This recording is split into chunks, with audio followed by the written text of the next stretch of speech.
ఓం మహాగణాధిపతయే నమః. ఓం గురుభ్యో నమః. ఓం శ్రీమాత్రే నమః.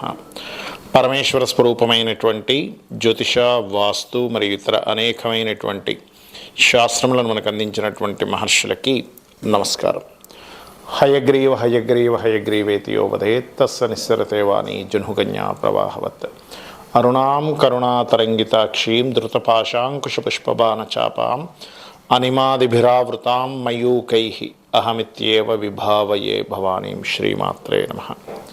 ప్రేక్షకులకి ఆ లలితాంబిక అమ్మవారి యొక్క అనుగ్రహం పరిపూర్ణంగా కలగాలని మనస్ఫూర్తిగా కోరుకుంటూ మనం ఈరోజు గురువు వక్రత్యాగం అవుతుంది అంటే ఇన్ని రోజులు వక్రించినటువంటి గురువు 5వ తేదీ నుంచి వక్రత్యాగమై మే 15వ తేదీ వరకు వృషభ రాశిలోనే ఉంటాడు. దాంతోపాటు గురువుకి కోణస్థానంలో కేతు ఉన్నాడు.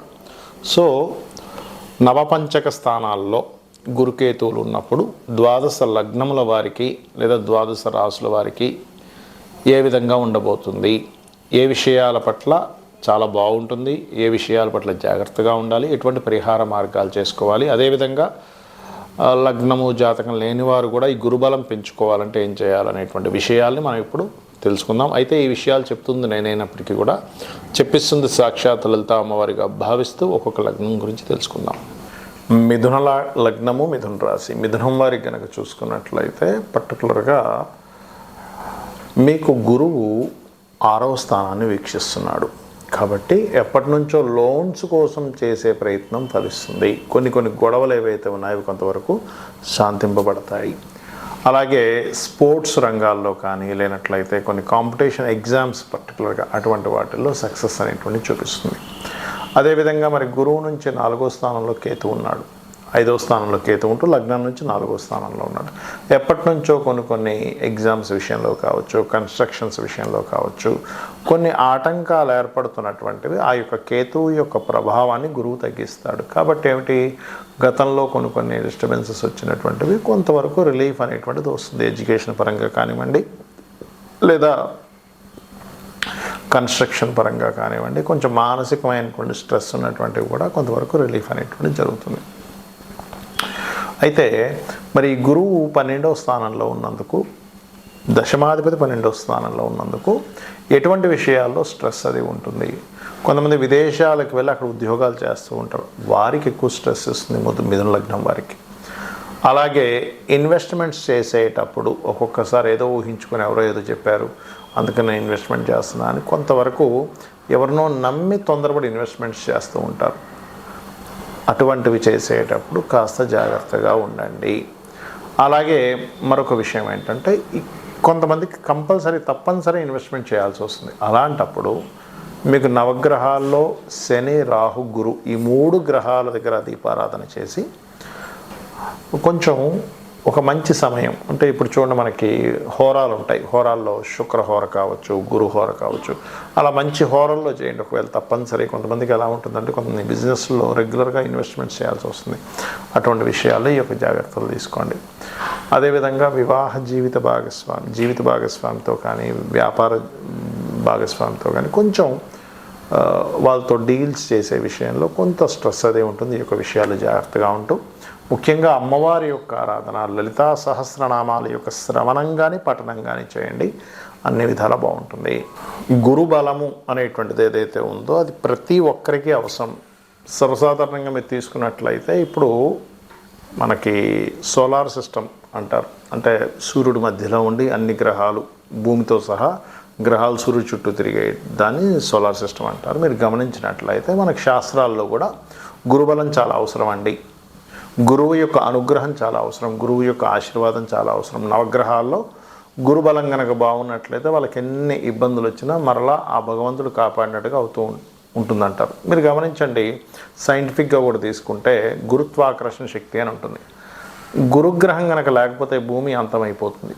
ఎందుకు అంటే భూమిపై వచ్చేటువంటి శకలాలు ఏవైతే ఉంటాయో కొన్ని వాటిని గురువు తన వైపు లాగేసుకుంటుంది. అంటే ఏంటి, సేవ్ చేస్తుంది గురుగ్రహం మనకి సోలార్ సిస్టంలో కూడా. అలాగే నవగ్రహాల్లో గురుబలం బాగుంది ఎవరి జన్మ జాతక చక్రంలో అయినా వాళ్ళకి అన్ని సమయానికి అవుతూ ఉంటాయి.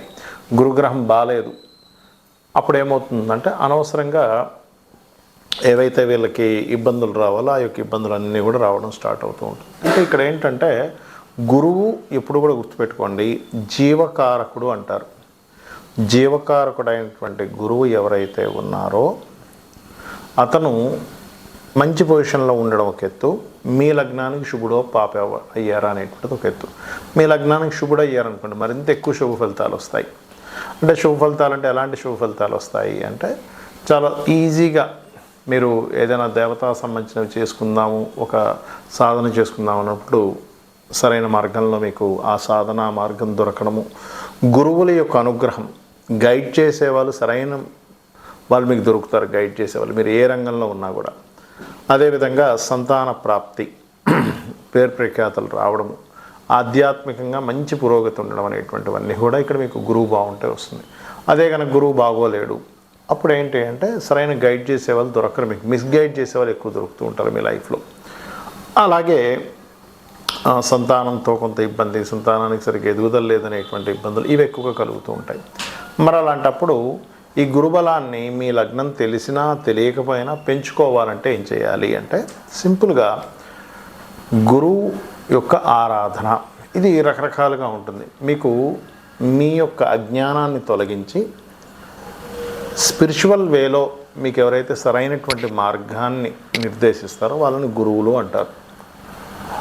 మీకు ఉపాధ్యాయుడు వేరు, అంటే టీచర్స్ వేరు, గురువులు వేరు, రకరకాల ఇది ఉంటుంది. మీరు ఒక్కొక్క దగ్గర నుంచి నేర్చుకునేటప్పుడు సర్వసాధారణంగా అందరూ ఏంటంటే మా గురువుగారిని వాడేస్తుంటారు వర్డ్, కానీ కేవలం అజ్ఞానాన్ని తొలగించి ఆధ్యాత్మిక మార్గాన్ని సరైనటువంటి మార్గంలో మీకు వెలుగుని చూపించేవారు గురువు అవుతారు.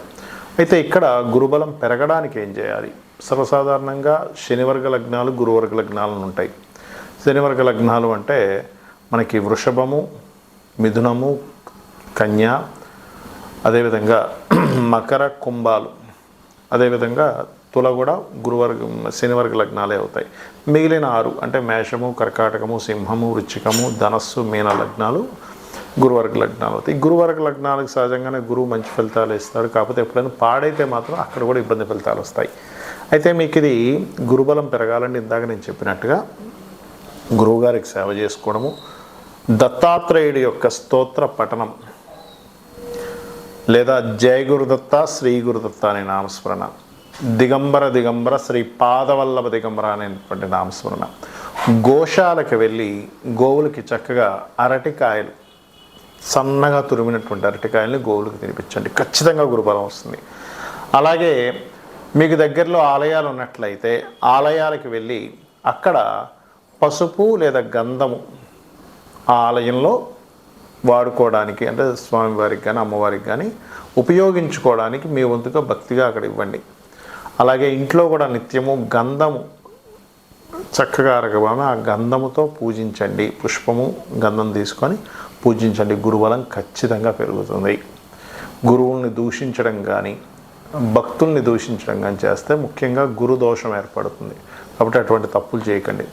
గోవుల్ని కొట్టినా లేకపోతే గోవుల పట్ల ఒక రకమైనటువంటి ప్రవర్తన చేసినా సరే గురుబలం తగ్గుతుంది. దానివల్ల ఏమవుతుందంటే జన్మల అయిపోవడం అనేది కూడా ఉండదు. గురుబలం ఉంటేనే ఒక పర్టికులర్ ఒక టైంకి ఈ జన్మరాహిత్యం అనేటువంటిది జరుగుతుంది. గురుబలం లేకపోతే జన్మరాహిత్యం కూడా జరగదు, గుర్తుపెట్టుకోండి. కాబట్టి ఇవి చేయండి. మీరు ఆ యొక్క గురువు యొక్క అనుగ్రహం పరిపూర్ణంగా పొందాలని మనస్ఫూర్తి కోరుకుంటూ శ్రీమాత్రే నమః.